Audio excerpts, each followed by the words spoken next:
नमस्कार। मैं संजीव चौहान एनसीडीएक्स और सेबी की तरफ से आयोजित इस वेबिनार में आप सभी का स्वागत करता हूं। जैसा कि आज के अपना जो वेबिनार है इसका शीर्षक है कम्युनिटी इंडाइसिस। तो इसके बारे में हम एक पीपीटी के माध्यम से जानकारी लेंगे। पीपीटी की शुरुआत में मैं सबसे पहले जो बेसिक्स ऑफ इस कम्युनिटी मार्केट के हैं उसके ऊपर मैं डिस्कस करना चाहूंगा।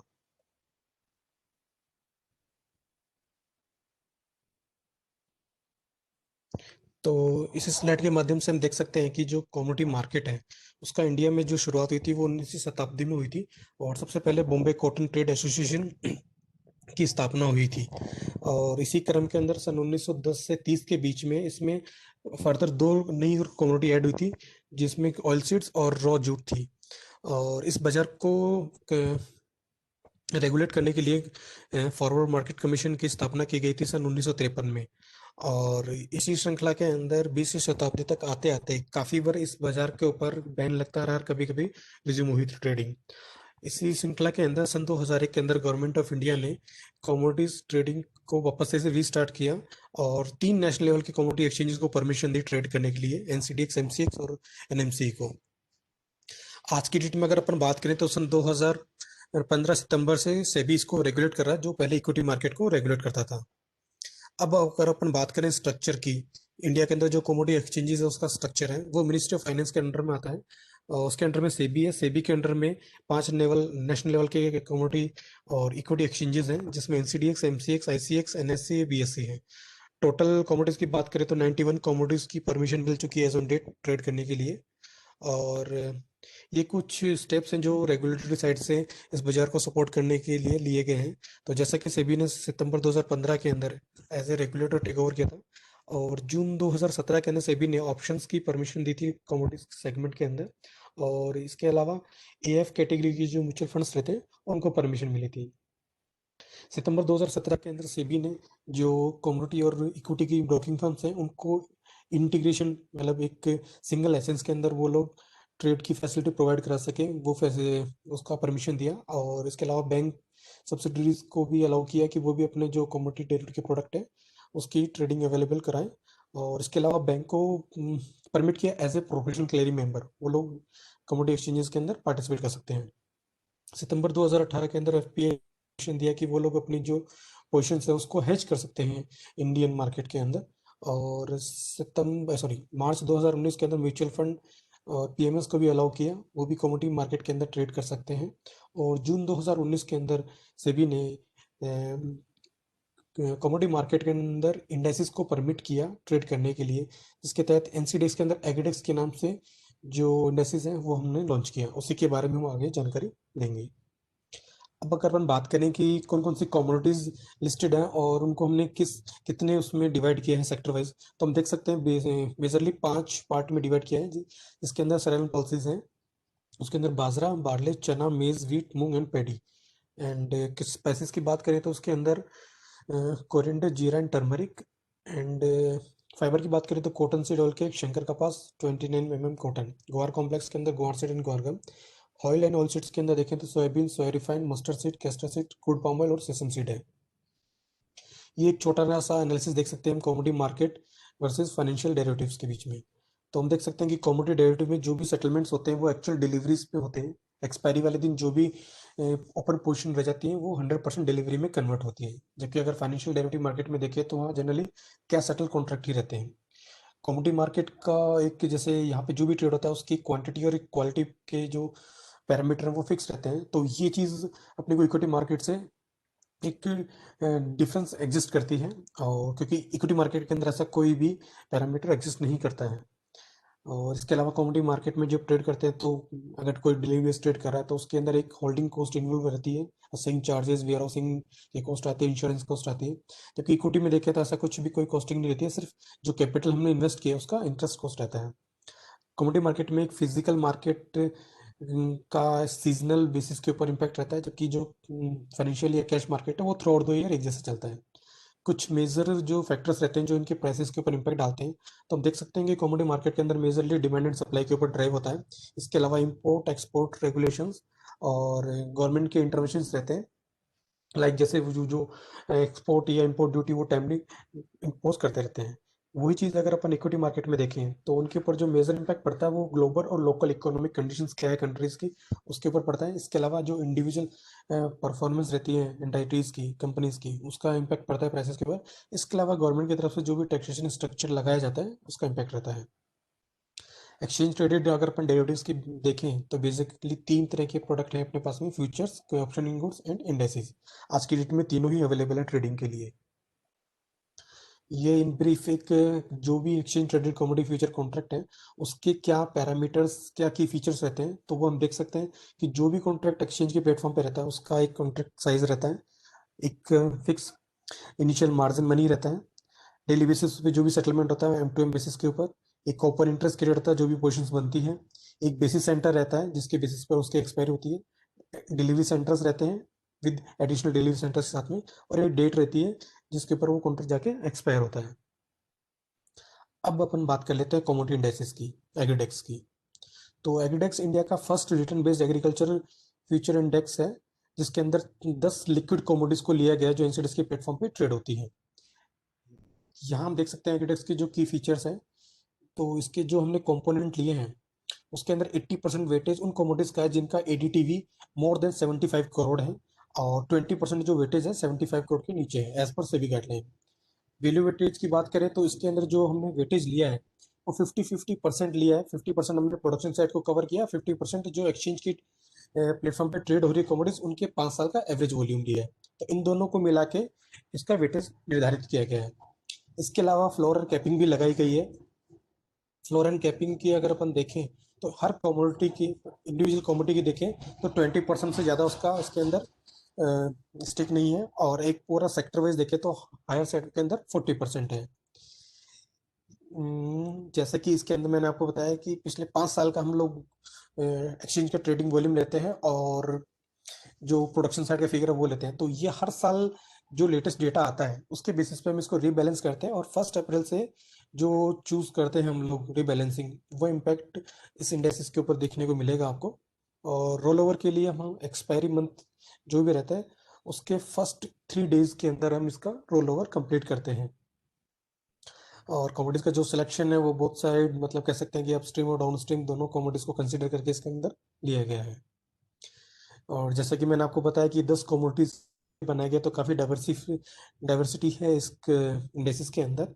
और अगर मैं आपको बात करूं जो सेक्टर्स हमारे पास में अवेलेबल आज की डेट में, तो सॉफ्ट कैटेगरी में देखें तो शुगर है, एडिबल ऑयल्स और ऑयलसीड्स में देखें तो आराम seed, soybean, soya refined and crude palm oil है।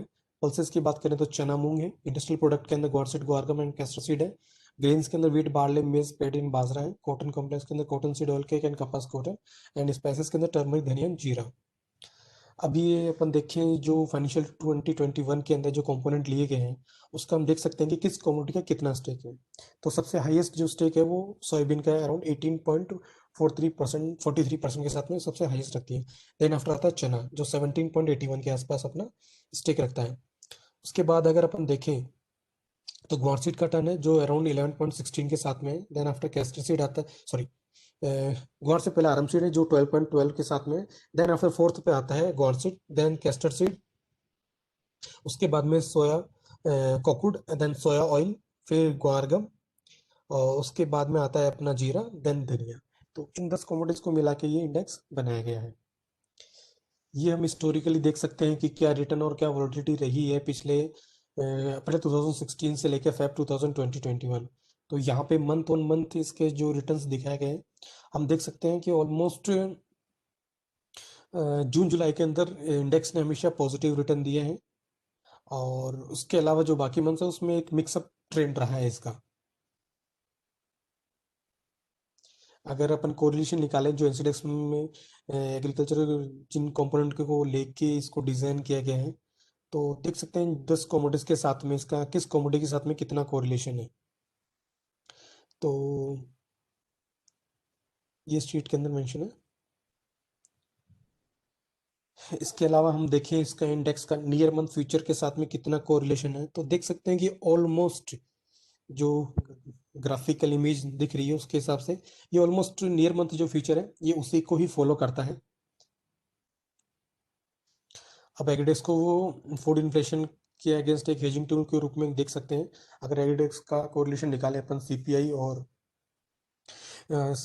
सीएफपीआई के साथ में, तो देख सकते हैं सीपीआई के साथ में 0.47 का इसका कोरिलेशन है, जबकि सीएफपीआई के साथ में, जिसके अंदर फूड कैटेगरी है, तो उसके साथ में इसका ज़्यादा कोरिलेशन है 0.52 कैटेगरी का। अगर अपन एग्रीडेक्स का दूसरे इंडेक्सेस के साथ में कंपेयर करें तो देख सकते हैं कि किसी के साथ में भी इसका ऐसा कुछ मेजर कोई मतलब कोरिलेशन नहीं है। सबके साथ देख सकते हैं कि अराउंड 0.25 निफ्टी के साथ में है, सेंसेक्स के साथ में 0.24 है, गोल्ड के साथ में 0.25 एंड सिल्वर के साथ में भी 0.25। तो एक तरह को अपने को जस्ट एक सब्सटीट्यूट देता है अगर कोई भी उस बाजार में इन्वेस्ट करता है। सपोज टू भी अगर उनका दूसरा सेगमेंट में इन्वेस्ट किया हुआ है तो एग्रीडेक्स में करते हैं तो ये सेपरेटली एक अलग ही रहेगा, जिससे अपना कभी मिक्सअप नहीं होगा। तो हो सकता है कि अगर आपको वहाँ रिटर्न नहीं मिल रहा हो तो यहाँ पे चांसेस रहेंगे कि आपको एग्रीडेक्स में रिटर्न मिलेगा। अच्छा, अब अपन बात कर लेते हैं बेनिफिट क्या है जो अगर जो एनसीडीएस के प्लेटफॉर्म पे एग्रीडेक्स है। तो सबसे पहले तो एक ओवरऑल डायरेक्शनल इंडिकेटर है ये एग्रीकल्चर कमोडिटीज का। एक डाइवर्सिफाई बास्केट मिल जाती है अपने को 10 कमोडिटीज के। एस्टिम रिस्क और सिस्टमेटिक अगर वो रिस्क की बात करें तो वो भी इसमें काफ़ी लिमिटेड है, और काफ़ी कम को रिलेशन अदर जो एसेट क्लास है, जैसे अपने लास्ट स्लाइड के अंदर देखा। एक इफेक्टिव बेंचमार्किंग है, और रियल टाइम कैलकुलेशन कर सकते हैं अपन जो भी ट्रेड कर रहे हैं अपन इंडेसिस के अंदर। और इसको प्रोफेशनली मेंटेन किया गया है एनएससी इंडेसिस के थ्रू, जो निफ्टी को मैनेज करता है। और एनसीडीएस के प्लेटफॉर्म पे जो एग्रीडेक्स की ट्रेडिंग हो रही है, सबसे इसका सबसे बेनिफिट, ज़्यादा बेनिफिट तो यही है कि ये एक पहला ऐसा कैश सेटल कॉन्ट्रैक्ट है जिसके अंदर कोई डिलीवरी नहीं है। जिसको ट्रेडिंग करनी हो तो शॉर्ट टर्म हेजिंग अंडरलाइन के साथ में कर सकता है, स्कैल्पिंग कर सकता है इंट्राडे बेसिस के ऊपर। ओवरऑल एक डायरेक्शनल ट्रेड करना तो वो डायरेक्शनल इंडिकेशन मिल जाता है। इंडेक्स को आर्बिट्राज कर सकता है अपने अंडरलाइन के साथ में, कैलेंडर स्प्रेड कर सकता है, और ओवरऑल कमोडिटीज की परफॉर्मेंस एनालिसिस करके उसके बेसिस पे कॉल लेके ट्रेड कर सकते हैं। और estimation and systematic risk involve रहता है इसके अंदर। ये एग्रीडेक्स का कॉन्ट्रैक्ट स्पेसिफिकेशन है। देख सकते हैं कि इसका जो कॉन्ट्रैक्ट है, तो उसका जो सिंबल है वो एनसीडीएक्स एग्रीडेक्स के नाम से है। और यूनिट ऑफ ट्रेडिंग है जो 500 यूनिट की है। कॉन्ट्रैक्ट क्या सेटल्ड है, मैक्सिमम ऑर्डर प्लेस कर सकते हैं 50 लॉट्स का। टिक साइज इसका 0.25 पैसा है। और जो ट्रेडिंग टाइमिंग है वो मॉर्निंग 9 टू इवनिंग 9 PM तक रहता है इसका। और expiry day last trading month रहता है इसका। और प्राइस फिल्टर अगर अपन देखें तो 4.2, यानी कि फर्स्ट जो लिमिट है वो 4% है, देन आफ्टर 6% हायर साइड में इंट्राडे में इसका मूवमेंट हो सकता है। तो ये इसका एक ओवरऑल कॉन्ट्रैक्ट स्पेसिफिकेशन अपन देख सकते हैं। सेटलमेंट की अगर अपन बात करें तो सेटलमेंट जो लास्ट डे के ऊपर जो नियर मंथ का एक्सपायरी मंथ रहता है, उसकी लास्ट के 1 आवर की यानी 4 से 5 के बीच का वैल्यू वेटेज एवरेज प्राइस के बेसिस के ऊपर इसका सेटलमेंट आता है। और मिनिमम जो इनिशियल मार्जिन है वो 6% के आसपास है इसका। ये एडिडास का लॉन्च कैलेंडर है, कौन से मंथ में कौन सा कॉन्ट्रैक्ट लॉन्च होगा। अब अपन बात कर लेते हैं जो भी बाजार में इन्वेस्टर्स ट्रेड करते हैं उनको किन गाइडलाइंस को फॉलो करना चाहिए, और उसके अंदर किन चीज़ों को स्पेशली उनको करना चाहिए डूज की। तो सबसे पहले जो भी ट्रेड करें अपने को एक्सचेंज और सेबी के जो भी सर्कुलर्स आते हैं उनके वेबसाइट पर अवेलेबल है, उनको पढ़ के ही ट्रेड करना चाहिए। और जो भी ट्रेड करें वो एक्सचेंज रजिस्टर्ड ब्रोकर के थ्रू ही करें, अपनी केवाईसी वगैरह प्रॉपर फिल करके अपने यूनिक क्लाइंट कोड में ही ट्रेड करें। और जो भी अपने ट्रेडिंग से रिलेटेड रिस्क डिस्क्लोजर स्टेटमेंट वगैरह हैं वो पूरे पढ़ के ही उनको फॉलो करके अपन ट्रेड करें। और अपने ब्रोकर को इंसिस्ट करें कि वो अपने को टाइमली बिल और कॉन्टैक्ट नोट दें हर सेटलमेंट के बाद में। और इंश्योर करें कि अपना जो कॉन्टैक्ट नोट अपने को मिल रहा है उसमें अपने ट्रेड से रिलेवेंट जितनी भी इंफॉर्मेशन है, जैसे मेंबर का रजिस्ट्रेशन नंबर, ऑर्डर की डिटेल, ट्रेड नंबर, ट्रेड किस रेट में हुआ, किस क्वांटिटी में हुआ, ये सब डिटेल उसके अंदर मेंशन रहे। इसके अलावा क्रॉस चेक करने के लिए भी अपना जो ट्रेड है वो जेन्युइनिटी से एक्सचेंज के प्लेटफॉर्म पे हुआ है या नहीं हुआ है उसको चेक करने के लिए एक्सचेंज की वेबसाइट पे जाके वहाँ पे एक टैब मेंशन रहता है ट्रेड वेरिफिकेशन का, उसके थ्रू चेक कर सकते हैं। और जो भी अपने रिक्वायर्ड मार्जिन और M2M के ऑब्लिगेशन हैं वो टाइमली अपने को फुलफिल करने चाहिए। और अपने को इस ट्रेड से रिलेटेड जो भी रिस्क एसोसिएट है और डब्बा ट्रेड से दूर रहना चाहिए। इसके अलावा जो भी अपन ट्रेड करते हैं या जो भी अपनी होल्डिंग्स ट्रेड की है या अपना डिलीवरी ट्रेड करें तो डिपॉजिटरी के पास में जो भी अपना ट्रांजेक्शन है उसकी एक अपन टाइमली अपने को मतलब चेक करते रहना चाहिए कि वो प्रॉपर है या नहीं है। प्लस जो भी अपन चेक या डिमांड ड्राफ्ट पे करें वो ब्रोकर के नाम से, जैसे कि अपन ने फॉर्म फिल किया था जब केवाईसी, तो उसमें मेंशन है उसी नाम से अपन उसको दें। और उसके अलावा पीरियोडिकल स्टेटमेंट की डिमांड कर सकते हैं हम अपने ब्रोकर से, जो भी अपना फंड या सिक्योरिटीज ब्रोकर के पास में अवेलेबल है उसकी वो डिटेलिंग अपने को प्रोवाइड कराएं। और पोर्टफोलियो मैनेजमेंट सर्विसेज अभी परमिट नहीं है कमोडिटी मार्केट के अंदर, तो इस टाइप की जो भी शेयर्स देते हैं बाजार के अंदर उनसे दूर रहना चाहिए, अपने को बचना है। और अनऑथराइज जो भी इंटरमीडिएटीज हैं वो कवर्ड नहीं होते सेटलमेंट गारंटी के अंदर एक्सचेंज की, तो उनसे भी अपने को बच के ट्रेड करना चाहिए। क्या चीज़ नहीं करनी चाहिए इन्वेस्टर्स को, तो हम देख सकते हैं कि अनरजिस्टर्ड ब्रोकर्स के थ्रू अपने को ट्रेड नहीं करना चाहिए। जिस भी ब्रोकर के साथ आप ट्रेड करें तो आप लिस्ट देख सकते हैं, एक्सचेंज की वेबसाइट पे अवेलेबल रहती है। किसी भी तरह का ऑफ मार्केट ट्रांजेक्शन नहीं करना चाहिए अपने को, क्योंकि वो एक्सचेंज के प्रीमियस उसमें पैरामीटर में नहीं आता है।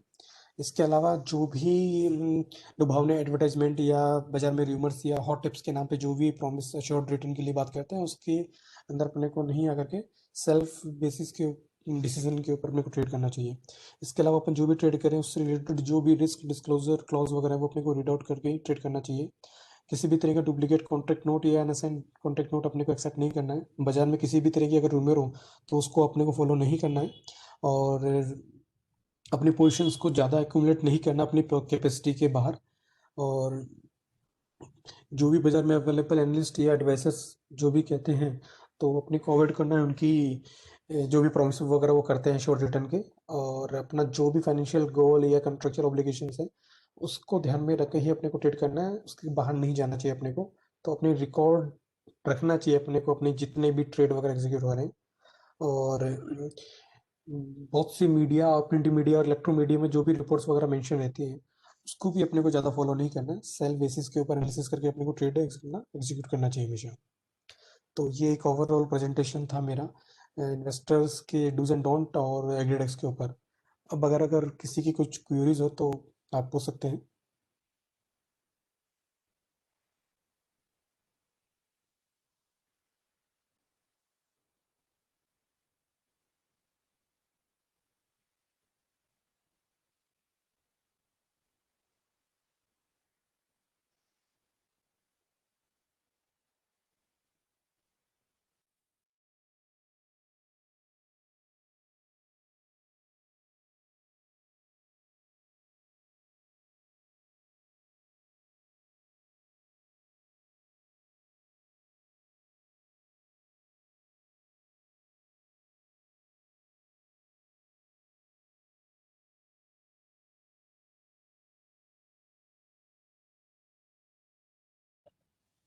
अगर किसी की कोई क्वेरी नहीं है तो फिर आज का सेशन मैं यही क्लोज करना चाहूँगा।